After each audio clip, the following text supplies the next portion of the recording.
ดีใจน้ำน้องอันบุตรวีอายุน้อย100 ล้านได้เป็นเพื่อนฮอด100 ล้าน100 ล้านกีบบ่100 ล้านกีบนะฮอดได้ฮอดเลยเนาะอายุน้อย100 ล้านได้เว้ยได้เพื่อนนะอายุชั้นนี้ก็ได้พี่น้องมีแต่ว่าอยากได้ยังชายังก็ตื่นเมาเนาะตื่นเมาบ่นี่ตามพลักผู้ใหญ่เพิ่นเฮ็ดให้ซ้ำนี้ก็โอ้ถือว่าสุดยอดเนาะบ่สลีแม่มีแต่ว่าเฮาจะได้เพิ่มอย่างนั้นก็พอเคยมาเนาะแม่นตื่นเนาะแต่บัดใหญ่เป็นงานตัวแรกเรียกงานได้พุ่นน่ะ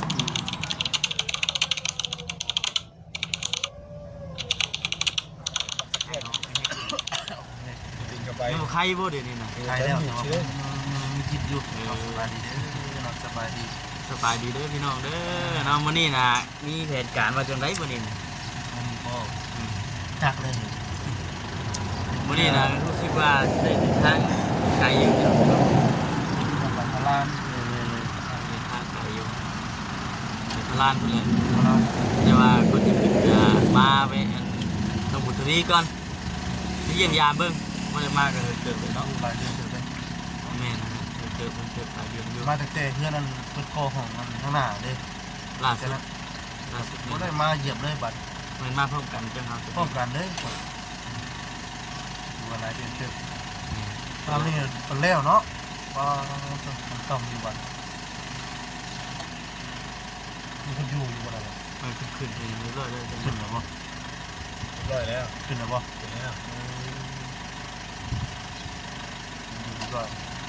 ก็สิขึ้นไปทั้งบ้านที่เราเนาะพากันแวะกัน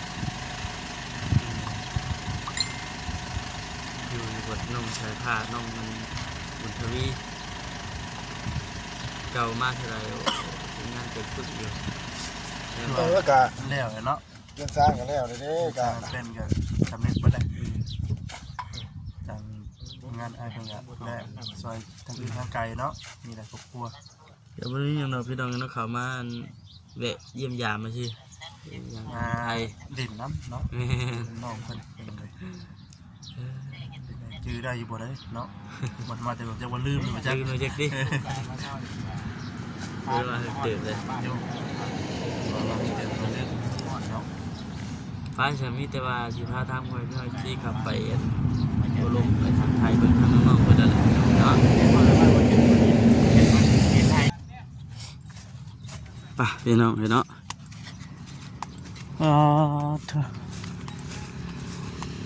บรรยากาศถือว่าโอ้มีงูอีกบ่สลีบ่งูเพิ่นเตะใดมาบ่ออกลมขึ้นมานิดบ่งูเพิ่นเอามาเลี้ยงแต่ดนเนาะสายพายเรานี่ป้าสิเลยเนาะ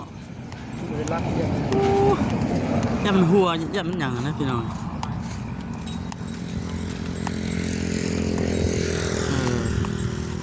มีงัวอีกบัดนี้แอมงัวแอมหยังเนาะ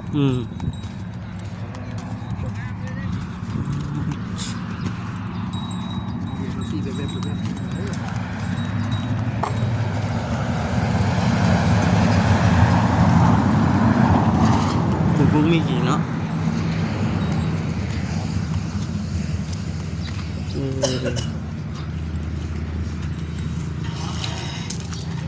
น้องบุตรทวีสบายดีอ้าวน้องเคยพาเลยเคยพาไปอยู่อ๋อเล่นครับบัตรเนาะเล่นเรียบร้อยป่ะบัตรนี่เรียบร้อยบัตรนี้ฮะสบายดีแล้วเนาะสบายดีสบายอ่ะนะสบายอ่ะสบายอ่ะเอาเดี๋ยวเอาไปเนาะแม่เราจะท่าไปอยู่ก่อนเมื่อน้ำมีซุกเมื่อน้ำมีซุกเมื่อน้ำบ่ซาคนเมื่อจะโดนแล้วเมื่อวันเป็นเมื่ออย่างก่อน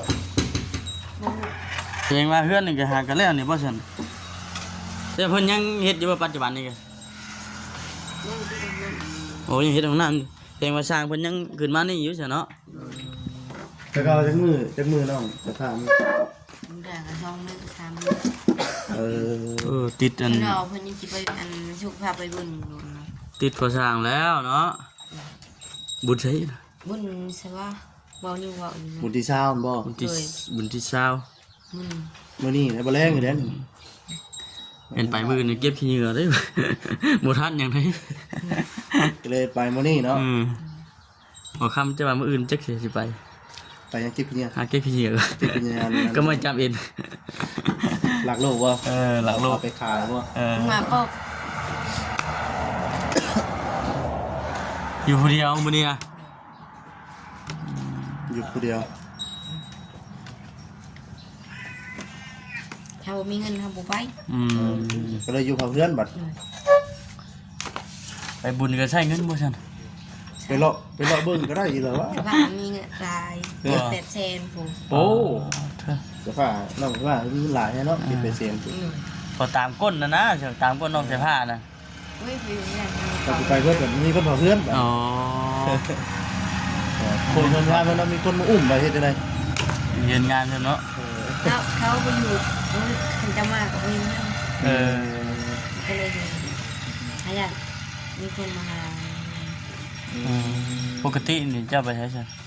อยากอยู่ แม่น มันอยู่เพื่อน อยู่เรียน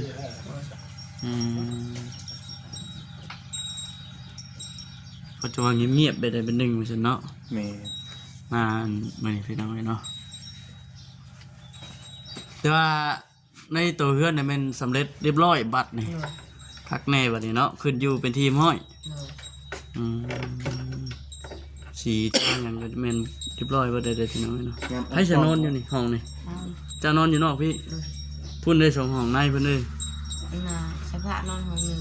นึ่งใส่เขาเวียน เอาห้องหนึงเก็บของเนาะห้องหนึงไว้เก็บของยังขึ้นครัวแล้วบัดนี่เนาะขึ้นครัวนี่ว่าจังไดบัดยังบ่ทันได้ฮู้อยู่และบัดยามเพราะว่ายามฝนยามหยังนี่บ่ได้เด้พี่น้อง ต้องเงินพวกเลยคือต้องนี่ดูบ่ นี่แหละเนาะ บ่ต้องหลังบ้านบ่บ่เนาะต้องมีทั้งหลังบ้านเนาะทั้งหลัง มุงพอได้เก็บบอล แต่งอยู่พวกกินบอลนั้นหนึ่งข้าวหนึ่งน้ำหั่นนะบอลดังพื้นดังไฟ เห็นได้บัดนี้เพื่อนใหม่แล้วแหละบ่ได้มากเพื่อนเก่าบ่ฝากแผ่นบ่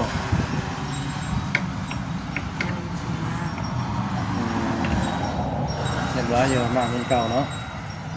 พาไปให้เนาะเป็นเฮ็ดคู่คนเข้าเนาะ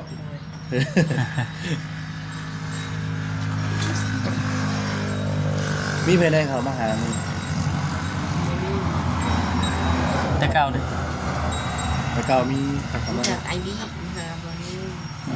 วันนี้มอลลี่กับใครไอบีมอลลี่กับไอบีตอนแรก อยู่ผู้เดียวชี้เงาเลยเนาะ คือได้เขาอยากกับบุญขึ้นงามอยู่พวก เมื่อวานมันเข่าไปเลย บักแตงนี่ให้ว่าปลูกบักแตง เมื่อวานเข่าเลย งัวเขา เพื่อเขาไปกิน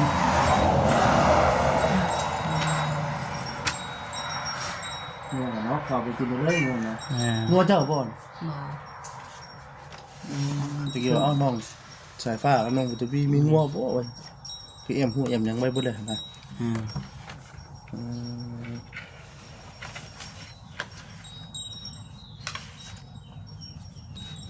เงียบสมอยเจ็ดเปอร์เซ็นต์กล้าว่าเมื่อไรบัดนี้เพิ่นสิขึ้นมาวิทย์บุญเพิ่นบ่ โดน วิทย์บุญนั่นแม่นขึ้นมาเฮ็ดเวียกต่อคือบ่หยังห้องน้ำบ่จ้ะเพิ่นเฮ็ดหยังอีก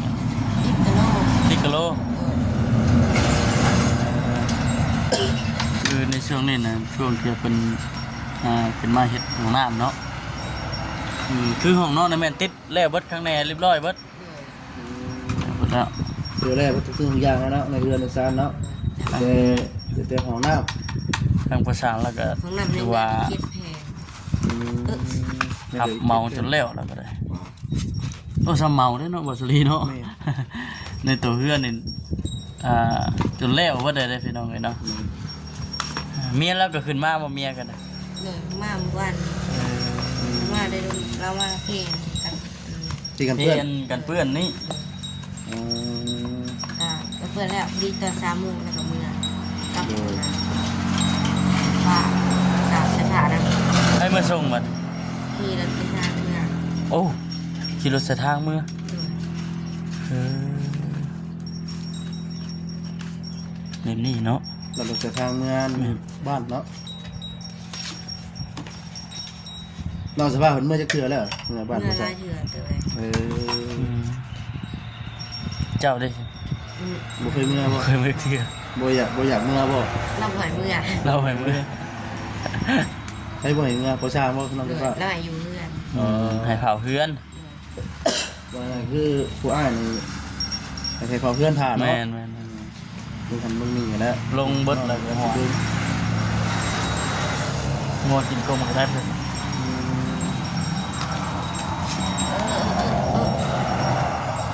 ลงไปเบิดอะไรกับมุ้ยภูเขาเพื่อนแล้วเพื่อนแล้วอะไรกันถือว่ามารอบนี้เนี่ยสำเร็จเสร็จสิ้นเบิดทุกอย่างพี่น้องเนาะเพื่อนนี่เมื่อคืนน่ะโคตรหลายป่ะ ลายอยู่ เฮ็ดยังไงเฮ็ดยังเมื่อคืนน่ะสู่คนกิน มีแต่ขาไก่ ไปทำพันวันอยู่เอาลาชีดมา ตอนรอบค่ำนี่กินลับสิ้น ด้วย กินลับสิ้นรอบค่ จะทงเต็มทงแดงง่าย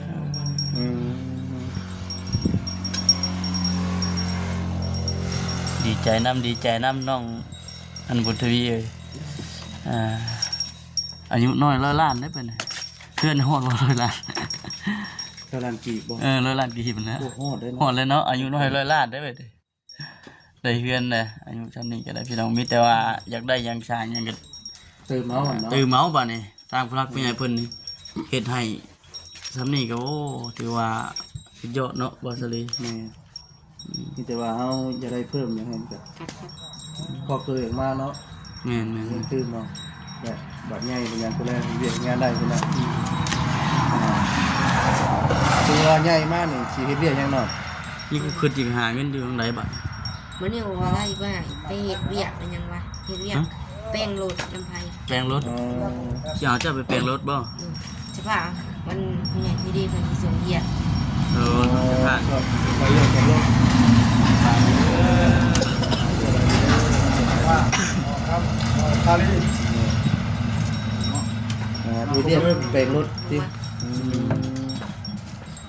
ดีเนาะ ที่ว่า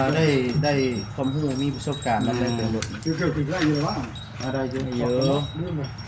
ลึกเจ้ากันเนาะ น้องไปมีเพื่อนเด้ ปัดกวาดอยู่บ่แต่ละมื้อก ว่าเลย กวาดอยู่บ่ได้เฮ็ดงานก็รักษาดูแลเบิ่งแยงเอาแล้วบัดนี่ แม่เนาะ นำบ่เบิ่งก็ ห้องเฮานอน น้องบุตรี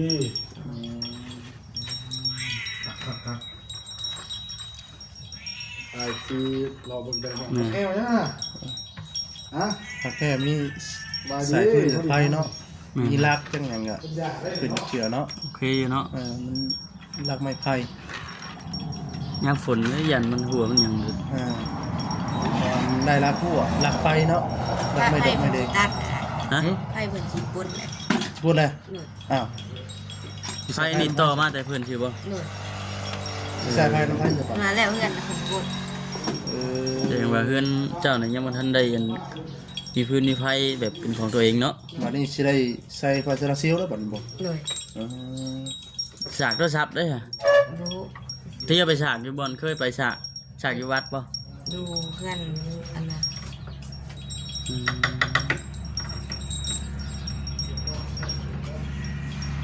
เล่นเพื่อนสิโพสต์สิเป็นซอยเพื่อนไฟเนาะ ลาย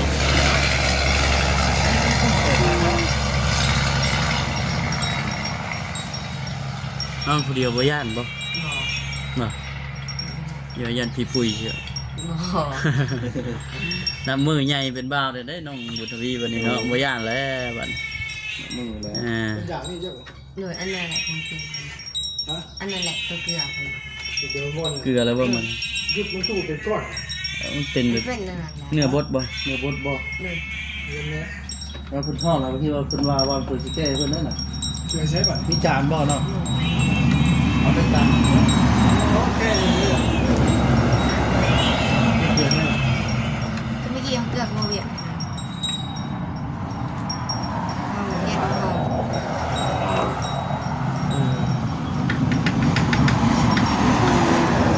เ นเอารถเนาะ และช่วงนี้ช่วงยามแล้งเนี่ยพี่น้องเนาะก็สิปกติแต่เก่าได้เฮ็ดหยังเถอะช่วงหน้าแล้งว่าสิ มึงอยากไปขุดกบจัดอ้อย เออปีนี้ยังบ่ทันได้ไปบ่ปีนี้ ย่าง ยังบ่ทันได้ไปเทื่อต้องหาวิธีหาเงินแล้วบาทเท่านี้ แม่นเลยเนาะ เงินแล้วเลยเด้หาเงินไว้ใช้ซอย เลยใส่เอาน้ำยางจำเป็นเนาะ อืม คือของซื้อน้ำซ้ำปลาแล้วแบบจิบเป็นอุ่นๆมาเนาะ แน่น อันนี้เอาไปบ่ได้เงินนะครับเป็นทางเนาะ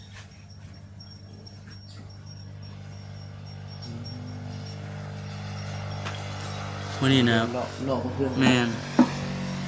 มื้อนี้นะทั้งชุมบาวว่าสิพากันขึ้นทั้งพุ่นร้านพุ่นก็เลยอันก่อนสิขึ้นพากันมาแวะนี่ก่อนว่าซั่น เดี๋ยวไปทำกันเนาะ แวะดินน้ำก่อน เข้ายังมื้อนี้ ตรงนี้ ก็มีน้องสาภาพไปใส่ เมื่อนผู้สาว มือเรียนพอสร้าง เมื่อก็มีสุขในบ้าน ไกลบ่เพิ่นพอสร้าง ผู้เฮาเคยไป คุณเด้บนเพื่อนสแตลบ้านสแตล บ้านดงยางบ่ ภาคทางคือทางแวะเข้าบ้านสแตลเราจะอยู่ภาคทางเรื่องนี้ทางนี้ทางนี้ อยู่ โค้ พุ่ ง น นะ บ่ มันโค้งนะ ไกลอยู่เนาะน้องสาภาพกับมือนำเลย เลยเราติดสีมืออันพอสร้างเฮ็ดกับข้าวให้กิน โอ้ยจะเป็นลูกเราเลยไปจักจะเป็นช่างนำ เรา กัน ให้ เลย มีลูกเนาะ ไปเฮ็ดช่วยแล้วเนาะ เดี๋ยวเป็นลูกมือเลยบัดนี้เป็นลูกฮักเลย มีไผเข้ามาในช่วง มี มีเนาะเอาถือว่าเรื่องสร้างก็แล้วเบิดคักเลยเนาะ แล้วบดคักแล้ว ขึ้นเรียบร้อยขึ้นมาเรียบร้อย เป็นยังไงมือแรกมือขึ้นเฮือนใหม่นอนรับฝันดีอยู่บ่มื้อนั้นเจ็บมับ เหนื่อย มีแต่นอนเจ็บอย่างเดียว จน ต่าง พั กัน นต่างกันอยู่ว่าก็นอนอยู่เฮือนหลังนั้น ต่าง ต่างกันเยอะตอนนั้นมีอยากลมพัดเลยนะตอนนั้นเนาะ โย่นอนก็เสียแล้วตัวนั้น นี่โอ้ย เต็มทางเนาะ ประตูกับหัวแน่นนาพอแม่โทรมาอยู่บ่ แม่เอาไปทั่วห้างเด้อ เบอร์โทรหาครับ ทั่วห้างเด้อเนาะใช่ป่ะ โทรหาเจ้าเก็บผ้า อ่ะคือเป็นยังบ่โทรหาเจ้า เป็นหยัง สายฟ้ากับมีโทรศัพท์ต่างหากบ่ เผื่อมีเราทั่วห้างเผื่อรถแล้วโทรถึง แต่ว่าทั้งแม่น่ะชีมาโทรมาหาสายฟ้าอะไรพวก โทรมาลินโทรมาเยี่ยมมายามเนาะ อยากลูกนะเนาะ ไอ้คือได้ยินช่วงหลังๆนั่นคือว่า แม่ใช่ไหมครับเอาไปไทยไป ไป น้องเงินใส่ผ้าอะไรว่าช่วงหลัง ผ่า ๆอ่า ลูกกันบ่ มาบริบอกมาใช่ นี่ว่าแม่ชีกลับมาหักไปไทยไปซั่นเอ้าเพื่อนแล้วเลยสิไปไทยไปซั่นจังว่าแท้ มาบริบอกมานี่ได้โทรโทรศัพท์อยู่ซื้อกับผู้ฝากค่ะ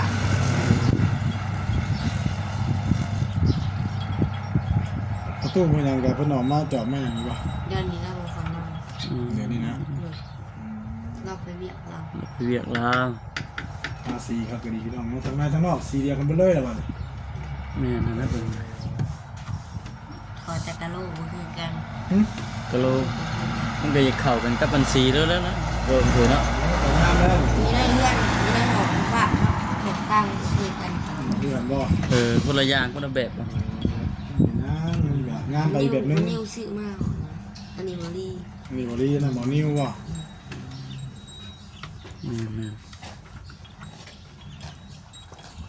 ใช้คือว่าสิมากนั่นจ้ะ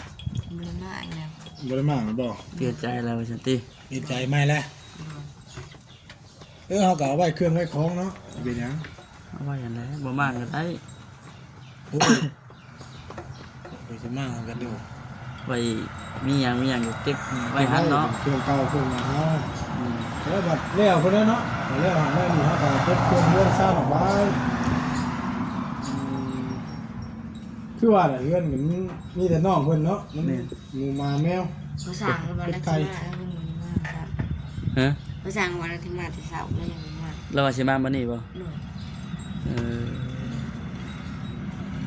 น้องบ่ได้ก็แต่แล้วนี่น้องบ่ได้จะปัดกับถูอ่ะน้องบ่มีเนี่ยถูแสดงว่าแต่ก็เฮ็ดได้ถูได้เนาะ ยังบ่มีอันอุปกรณ์ถูเพื่อนซั่น เพราะว่ามันนี่ได้พี่น้องเนาะใช้บางพื้นเนาะเป็นปูนเนาะเป็น ค่าปูนบ่ ค่าปูนแน่น่ะก็มันก็ยังเปื้อนอยู่มีแต่ที่มาถูมา เวลาว่างเขาก็มันถูไปนำ ปัดแน่นอนเด้อมันน้ำนอกเพิ่นพี่น้องเนาะบนห้องเขาอยู่ข้างหลังครับมันฝุ่นมันหยังนั่นน่ะปัดแล้วเขาก็บ่มีแล้วก็นี่แหละเอาผ้าค่าเสื้อค่าเขานี่แหละ จุ่มน้ำมัน ใส่ เลย น้ำแพทย์เลยครับน้ำดีเขาหน้าที่นะเขาเวลาเขาโอยกล้องไปนะมันบ่งามเนี่ยว่าผู้ใหญ่เพิ่น FC เพิ่นเบิ่งนะฮะเขามีหมามีแมวด้วยเขาก็มื้อใดเขาบ่เขาอัดไว้เหมือนเขาบัดถูน้ำมาแล้วเป็นเรื่องเป็นซ่านจะรักษาแล้วบัด ได้งามซั่นเลยเนาะ น้ำติดดอกกินอยู่เอาฝาแค่เขาเนี่ยปัดเขาก็เช็ดหน้ามาติดเรื่องเนาะมีแต่เจ้าเนี่ยเฮ็ดเอาเพราะว่ามีแต่เจ้าคนเดียวเด้เพื่อนกับน้องอะไรมีแต่พักเฮ็ดนี่แหละเนาะพ่อแม่ก็อยู่คนละบ่อนเนี่ยเนาะมีแต่เจ้าบัดกวดเช็ด ปวดเบิ่งแยงเอาบัด งาม แสดงมันเปื้อนก็เช็ดออก พักแต่มื้อนะตอนเช้าแรกบ้านแล้วก็จังอยู่บัดหาไม้แล้วแต่เช้าเด้ นอน นอนนี่เด้ เอาไปกินเลยกินนี่ อืม เพิ่นเหี่ยวแข้งเหี่ยวขาอยู่เอ้าว่าแสดงว่าเพิ่นอยากเลยนี่ ตอนเช้าก็นึ่งข้าวนึ่งหยังเลยบ่ มันจะมี บ่ได้นึ่งครับมื้อนี้อยู่ผู้เดียวนะแม่นบ่ได้นึ่ง มันมีแล้วก็หุงข้าว ต้องมีแม่นเรียบร้อยเลย ก็มีแล้ว อืม น้ำน้องเพิ่น แม่น หลายน้องเพิ่นบัดตรวจถูเอาเลย อืม โอ้การฟอยกันแล้วถูได้ได้บ่ได้ ฮะเปลี่ยนมาเด้อติโอ้ มีลาบเลยนี่ ละตัวหนึงดับจักไม่ชุกเบียด โอ้ยเนาะมาถูเป็นปัดบ่เป็นเด้อได้ พี่น้องเนาะสิจบคลิปก่อนพี่น้องเอ้ยบัดที่นี้มื้อหน้ามื้อไหนพุ่นแล้วพี่น้องเนาะพบเจอกันอีกเทื่อนึงติดตามเบิ่งพี่น้องมื้อนี้นะพากันขึ้นทางเหนือพุ่นมื้อนี้รอบค่ำก็สิพากันกลับได้ล่ะเนาะ